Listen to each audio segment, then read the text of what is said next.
it's Angelo with Angelo's Workbench, here with the announcement of my latest project, the Revell Ferrari 458 Italia. What a fantastic car, and it's going to be very fun to build. So straight away, we'll get to looking at what's in the box. We'll start with a shot of the instructions and the decals. The decals, there are plenty of options for license plates, both European and from the United States, as well as all of the vents, several options for dash decals, different options for different digital displays, different colors for the main gauges, and also a whole bunch of decals that go around the motor are also included on that decal sheet.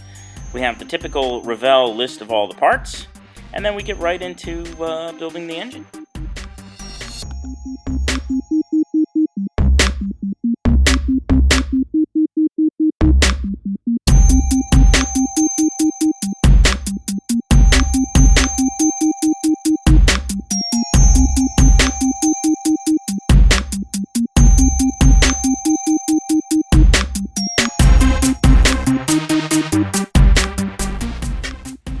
I really like how the kit includes a separate molded headliner to be installed after you've completed the interior.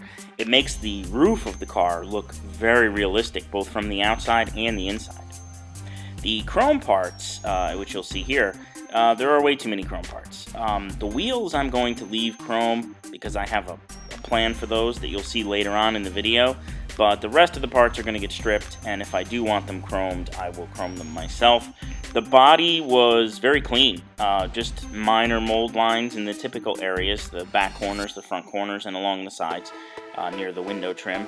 But they should clean up very easily.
You can tell looking at this sprue that the kit had either been exposed to some heat in the shipping process or in the storage process somewhere. That sprue is pretty warped. That immediately lets you know that you had better watch the rest of the kit for warps. If the chassis is warped, it can be very difficult to assemble later on. And it did turn out that the chassis in this kit was warped quite a bit, and I will cover how to repair that in a later video.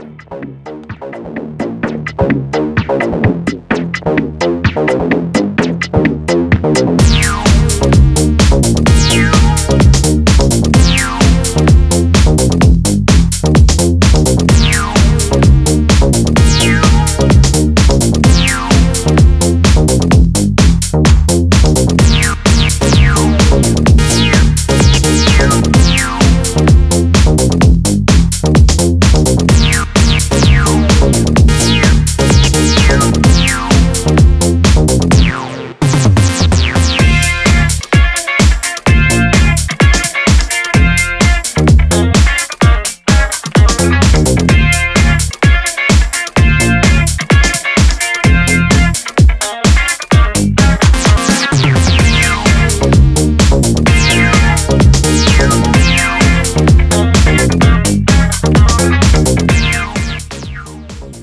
So here we go, time to get to work. I am going to start out with panel lines, body lines, mold lines, anything on the body that doesn't belong there, getting rid of it.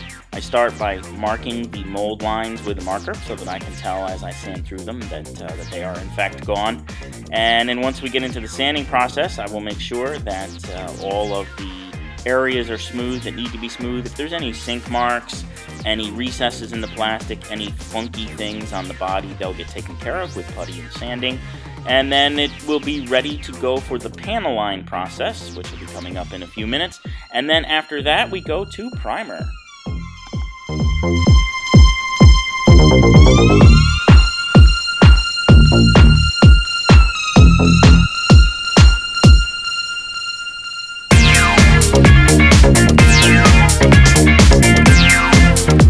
I generally use grits that range from 240 to 400 when I'm removing my mold lines, and then I go over the entire body with a 600 grit before the body goes off to primer.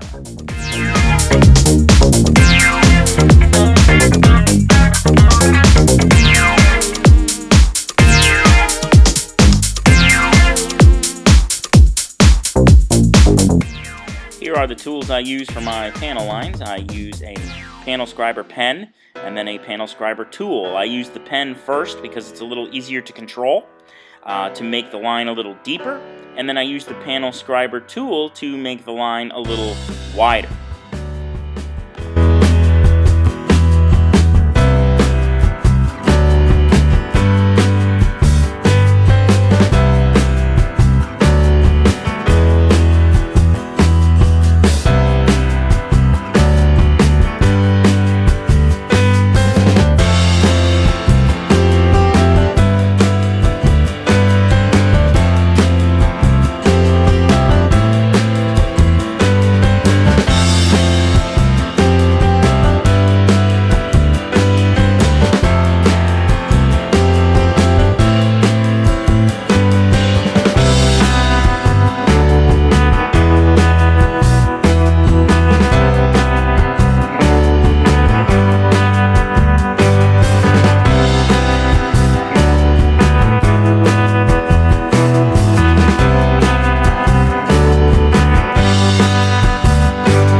Once all of the panel lines have been done, I take all of the parts that are going to be primed and painted.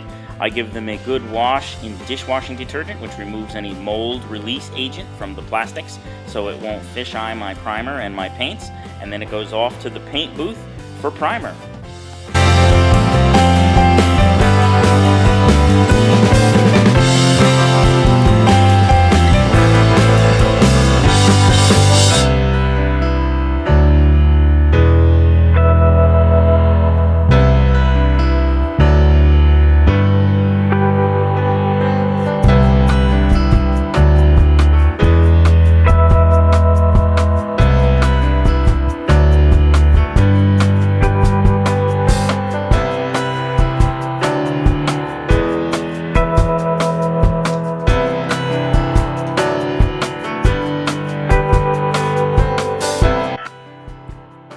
After a couple of coats of primer, I let it cure for a while, and then it goes off to be sanded.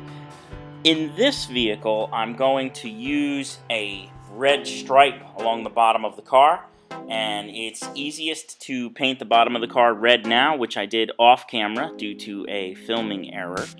And that will be masked, and then the body color will be painted over it. and then the masking tape removed to reveal a red stripe underneath, which we will see in a later video. I've also decided on this car to leave the wheels chrome, and what I'm going to do is my inspiration vehicle that I found online is a gray vehicle with red stripes, which is obviously what I'm going for. And the wheels on it were an anodized aluminum red, which I thought looked great. So what I'm going to do is I'm going to take some Tamiya X27, which is the clear red, and I'm going to shoot it over the chrome part to reveal an anodized red wheel.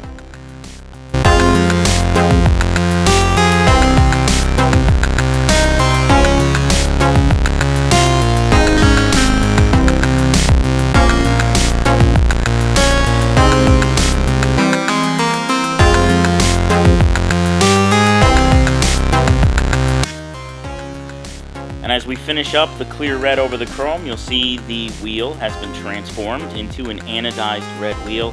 I am very pleased with the result. Stay tuned for video number 2 as we move forward with the Revell Ferrari 458 Italia. I hope you'll join me then. Thank you.